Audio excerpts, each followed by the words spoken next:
Ra'iisul Wasaaraha Jamhuuriyadda Dimuqraadiga Federaalka Itoobiya Dr. Abiy Ahmed ayaa khudbad dhinacyo badan taabanaysa u jeediyay munaasabadda 75aad guurada jaamacadda Addis Ababa waxa uu si weyn ugu nuuxnuuxsaday in aqoonyahanku uu yahay laf-dhabarta isbeddelka bulshada. Waxa uu sheegay in caqabadaha ugu weyn ee hortaagan aqoonyahanadu maanta ay tahay farqiga u dhaxeeya waxa ay qoraan amaba waxa ay baraan iyo sida ay dhab ahaan ugu dhaqmaan. Ra'iisul Wasaare Dr. Abiy Ahmed ayaa cadeeyay in teknoolajiyadu aysan ahayn mashiino iskood u shaqeeya balse ay tahay natiijo ka dhalata fikirka iyo hal-abuurka aqoonyahanada. Waxa uu hoosta ka xariiqay in teknoolajiyadu kaligeed aysan wax soo saarka keeni karin balse aqoonyahanku yahay mootarka dardargelinaya horumarka warshadaha iyo adeegyada asaasiga u ah bulshada. እኛ ከመጣን ጀምሮ 30-40 ሺህ መዋዕለ ሕፃናት ገንብተናል። በጣም በርካታ ሃይ ስኩል እና ኤሌመንተሪ ስኩል ገንብተናል። ዩኒቨርሲቲ አልገነባንም በመታቆት ምክንያት ያለው ዩኒቨርሲቲ እንዲሆን ከስም ወጥቶ ዩኒቨርሲቲ እንዲሆን በሚል አሁን ለመጀመሪያ ጊዜ ኤአይ ዩኒቨርሲቲ ልንገነባ ነው። sida la ogsoon yahay inta aan nimid waxaa la hirgeliyay 30 ilaa 40 kun oo goobaha waxbarashada carruurta. Sidoo kale waxaa la hirgeliyay dugsiyaal sare iyo dugsiyaal hoose.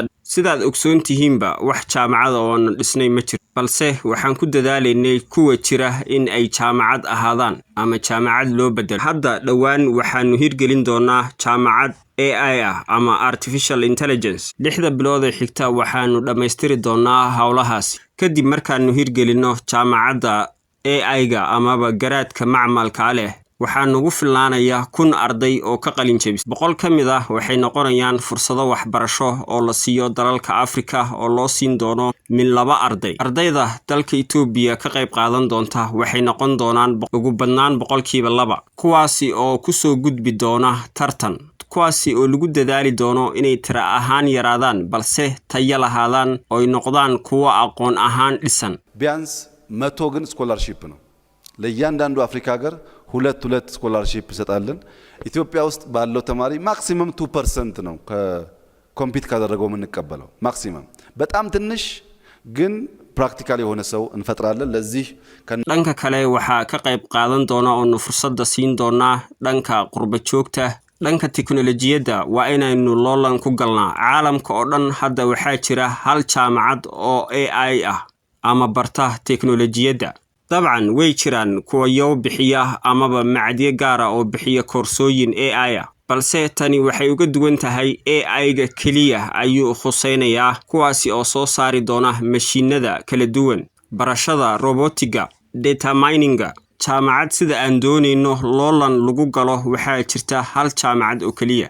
annagu waxaan noqon doonaa jaamacadda labaad ee caalamka ka jirta waa haddii aynu dhaqsanno. sababtu maxay tahay haddii aad idhahdaan waxaa loo baahan yahay jiilka xiga soo saaristiisa in loolan loo galo.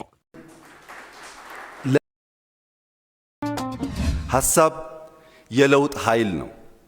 fikirku waa awoodda isbeddelka.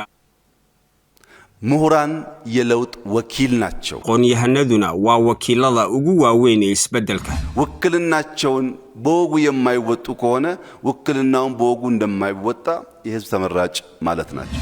hase yeeshee haddii si habboon ay u gudan waayaan xilka loo igmaday ma keeni karaan isbeddel wax ku oola. matalaaddooduna waa laga kaaftoomaya. intellectual leaders ከረንሲያቸው ሐሳብ ነው። የሚገበያዩበት ከረንሲ ሐሳብ ነው።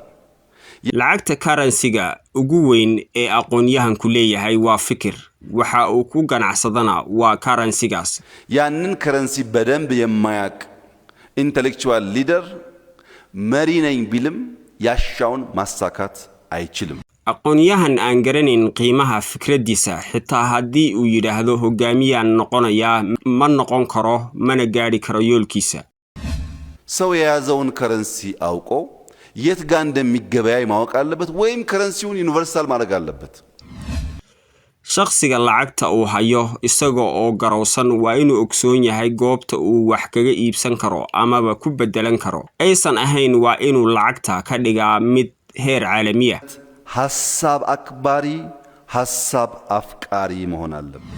aqoonyahanku waa inuu noqdaa qof qadariya afkaarta jecelna afkaarta kale. መደመር ሲባል ፖለቲካል ብቻ አይደለም በእያንዳንዱ ሴክተር ያለ ዕውቀት ሐሳብን ማሰናሰል ማለት ነው isku darka ama wada jirka ee madamar micnihiisu ma aha siyaasad oo kaliya balse waa isku xidhnaanta aqoonta qaybaheeda kala duwan እናንተ ሼልፍ ላይ ብዙ ሐሳብ አለ ከኢንዱስትሪ ካልተደመራችሁ ፈጠራ አይሆንም ቴክኖሎጂ አይሆንም እናንተ ሼልፍ ላይ ብዙ አይዲያ አለ ከአርሶ አደር ማሳ ካልተዋሃዳችሁ ቴክኖሎጂ አይሆንም productivity na afaatnam ayabaz khanadihiina ama keedkiina afkaar badan ayaa dhex taala hadii aan la isku darin afkaartaasi hal abuur teknoolojiyadeed oo warshadeed ma noqon karo hadii aan la isku darin hal abuurka teknoolojiyadeed wax soo saar warshadeed ma uu jirayo teknoolojiyadu kaligeed wax soo saar ma soo kordhiso qofka kaliya ee dedejin kara wax soo saarka waa aqoon-yahanka